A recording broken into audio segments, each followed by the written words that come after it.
California every time he says the word.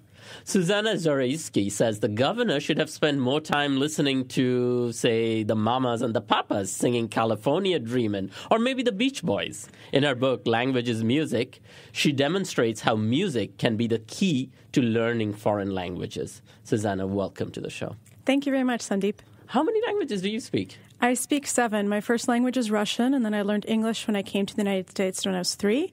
And then I learned Spanish, French, Italian, Portuguese, Serbo-Croatian. Wow. Well, I have to say right off the bat, your ability does not translate into my ability at all. But why were you first interested in languages?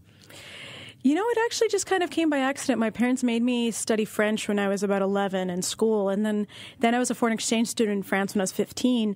And after being in France for 2 months and living there and going to school, I came back and I was completely fluent and I had an almost flawless accent. And people were just amazed at how good I was.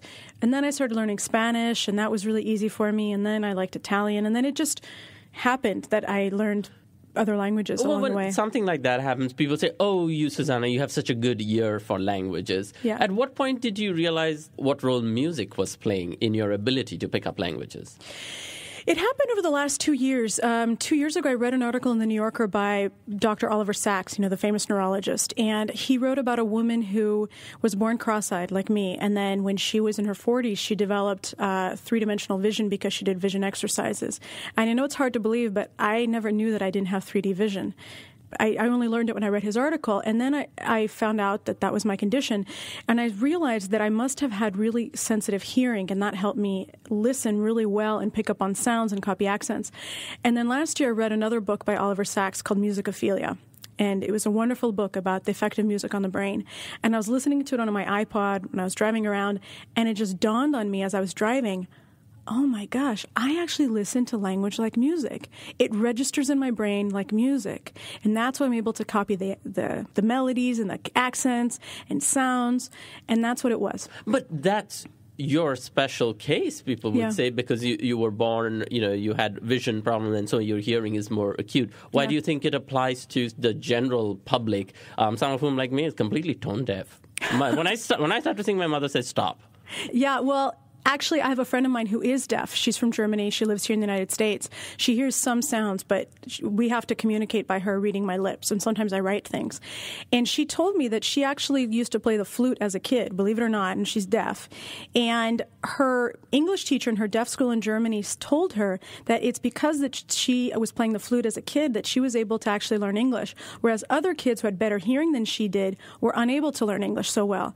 And the thing is, we're all musical beings. You can be tone deaf, or you can be really deaf like my German friend, but when we're babies, we listen for almost a year before we start speaking, and we learn through nursery rhymes. There's a reason that the ABCs we learn as a song, because we learn everything as melodies. Well, let's listen to one of the pieces of music that you brought in to illustrate this. Sure. This is Mozart's Sonata for 2 pianos in D major. Is this to help you learn German? I wish. I don't speak German. No, actually, it's said that Mozart has one of the highest range of frequencies of sounds, from low to high. And the idea is that in order to be able to reproduce a sound, you need to be able to hear it first. And that's why people have accents, because they don't hear it correctly. Because if your range of frequency in your language is in one range, and then you go to learn another language and there's a higher range of frequency, you're unable to properly hear those sounds and then reproduce them. And so by listening to classical music, especially Mozart and other composers that have such a high range of frequency, you're actually enabling your ears to process sounds that are new to you. Well, let's hear some Mozart. Sure.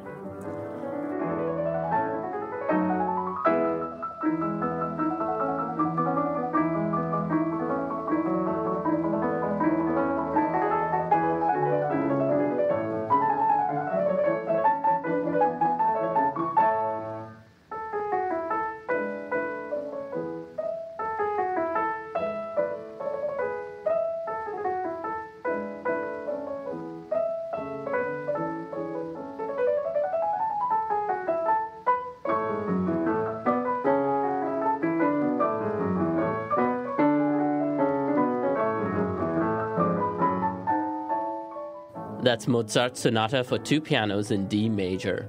And I'm speaking with Susanna Zaraysky, who's talking about her book, Language is Music, and how you can use music to learn languages. Susanna, people say that to learn a language, it's sort of rhythms and cadences. There's no substitute to living in that country. And you said you lived in France for a while and you come back fluent in French. But now are you saying it might be enough to just download its songs onto your iPod? Well, you do have to learn the grammar, and I can't say that, you can No, I was hoping this was all about how you didn't have to learn the grammar anymore. Well, you do have to learn the grammar, but you're able to reproduce sounds and remember certain grammatical formats by listening to music.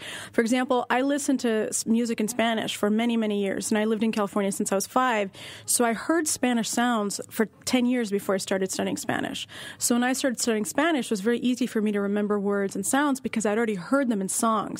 So, for example, there's the very famous song that even non-Spanish speakers know, Besame Mucho. And it goes, Besame, besame mucho, como si fuera esta noche la última vez. And in there's a subjunctive case. Basically, it's a case in Spanish grammar where you're talking about a possibility or something that's not sure. And for an English speaker, it's hard to know how to conjugate that because we don't have it in English. But in that song, there's como si fuera esta noche la última vez.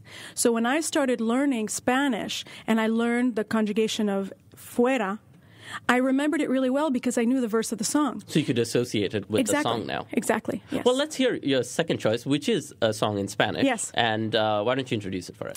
So this is a song called Fruta Fresca, which means fresh fruit, by Carlos Vives. And he's talking about how much he loves this woman. And he says, yes, yes, yes, you're my love, and I want you to be with me, and I want the whole world to know it. Let's hear it.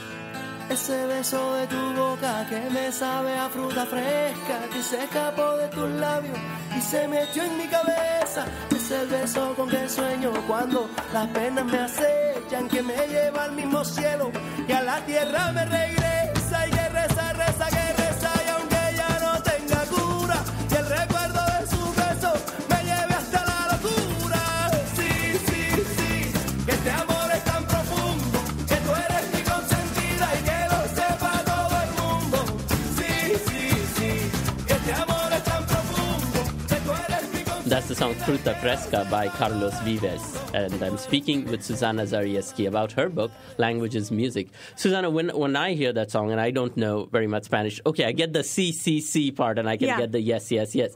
But the rest of it is in Spanish. But unless I can see the words on screen, like as subtitles or something, I don't know where one word begins and one word ends. So how is it helping me to learn the language, actually? Because it's a big mash of Spanish-sounding words to me. It's true. I mean, usually when you learn a language, you don't know what one word is and what another word is because it just sounds like a whole bunch of sounds.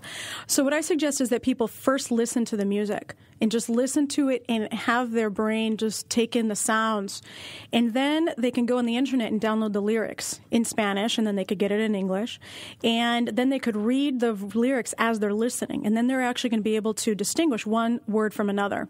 And then once they read the lyrics in English, when they're listening to the song, they can imagine what the song is about. And for people who are actually visual learners, what I suggest is they draw out the song. It's usually a story. So this guy says, your kiss is like that of a fresh fruit. Okay, so draw a fresh fruit. Then he says, I want the whole world to know. I want there to be posters everywhere. Draw the posters.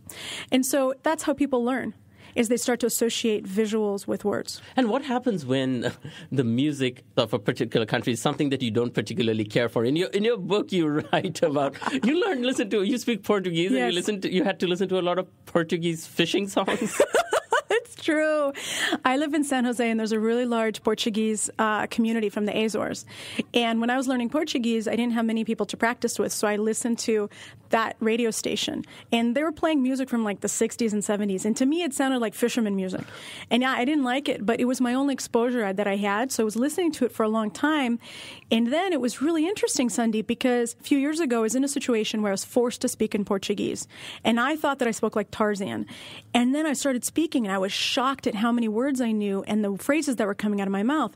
And it was because I was listening for so long to the Portuguese radio. What about your accent?